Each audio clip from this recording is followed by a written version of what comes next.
उपसंहार ग सूर्यवंश विदेह शाखा। 1 मनु, 2 इक्ष्वाकु, 3 निमि, 4 मिथि जनक। दारा अध्याय 73 में जनक मिथि का बेटा है।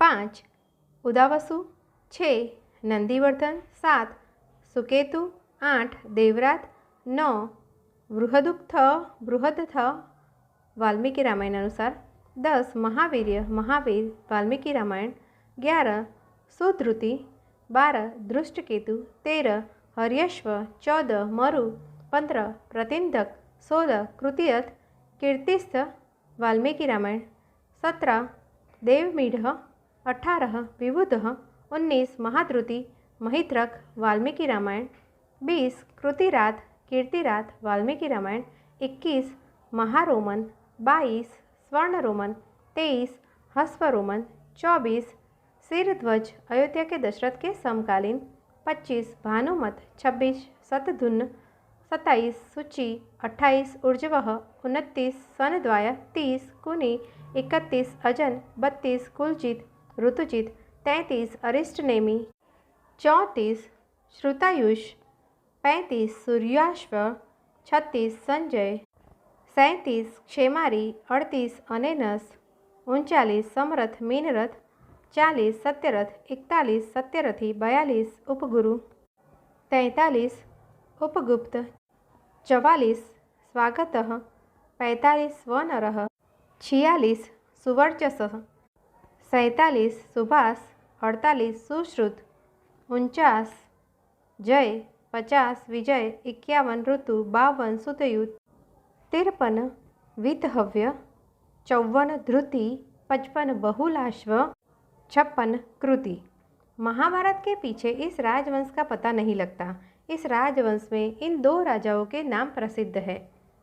1 मिथि। श्रीमद् भागवत पुराण में लिखा है कि राजा मिथि ने यज्ञ प्रारंभ करके वशिष्ठ को ऋत्विक बनाया। वशिष्ठ ने कहा कि इंद्र हमको वरण कर चुके हैं, जब तक उनका यज्ञ पूरा न हो जाए तुम ठहरे रहो। निमि ने कुछ न कहा और वशिष्ठ इंद्र का यज्ञ कराने लगे। निमि ने वशिष्ठ की राह न देखकर दूसरे पुरोहित को बुला लिया और यज्ञ करने लगे। इंद्र का यज्ञ समाप्त करके वशिष्ठ जी लौटे तो निमि पर बहुत बिगड़े और उनको शाप दिया कि तुम्हारी देह पतित हो जाए। राजा ने भी उनको शाप दिया और कहा तुमने लोभ के मारे धर्म का विचार नहीं किया। राजा और गुरु दोनों ने शरीर छोड़े।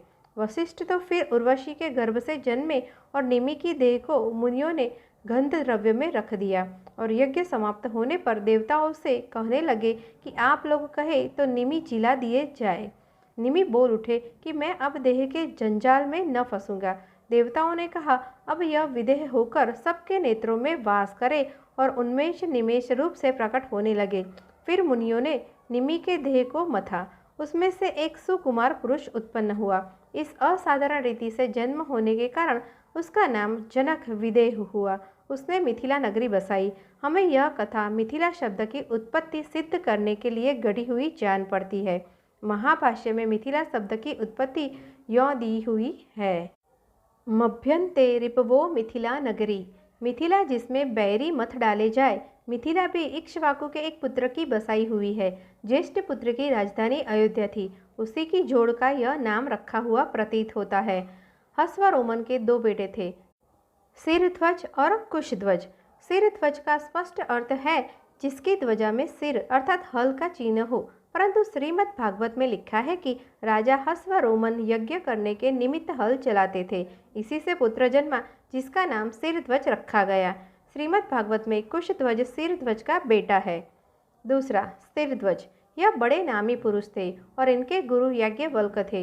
इनके यहाँ शिवजी का धनुष पूजा जाता था। इनकी 2 बेटियां थी, एक श्री सीता जी जिनका जन्म यज्ञ भूमि में हुआ था और दूसरी उर्मिला। सिरध्वज ने यह प्रतिज्ञा की थी कि जो वीर पुरुष इन धनुष को तोड़ दे उसी के साथ सीता का ब्याह हो। धनुष तोड़कर सीता जी को बरने के लिए बड़े बड़े वीर आए, परंतु सब अपना सा मुँह लेकर लौट गए। मध्य देश में सांकास्य एक राज्य था जिसकी जगह अब फर्रुखाबाद जिले में संकिस्सा बसंतपुर नाम एक गांव बसा हुआ है। उन दिनों इसका राजा सुधनवा था। सुधन्वा ने राजा शेरध्वज से कहला भेजा कि धनुष और सीता दोनों हमें दे दो। शेरध्वज ने न माना। इस पर सुधन्वा ने मिथिला पर चढ़ाई कर दी। शेरध्वज ने उसको मारकर उसका राज्य अपने छोटे भाई कुशध्वज को दे दिया। कुशध्वज की दो बेटियां मांडवी और श्रुतिकीर्ति श्री रामचंद्र के छोटे भाई भरत और शत्रुघ्न को ब्याही थी।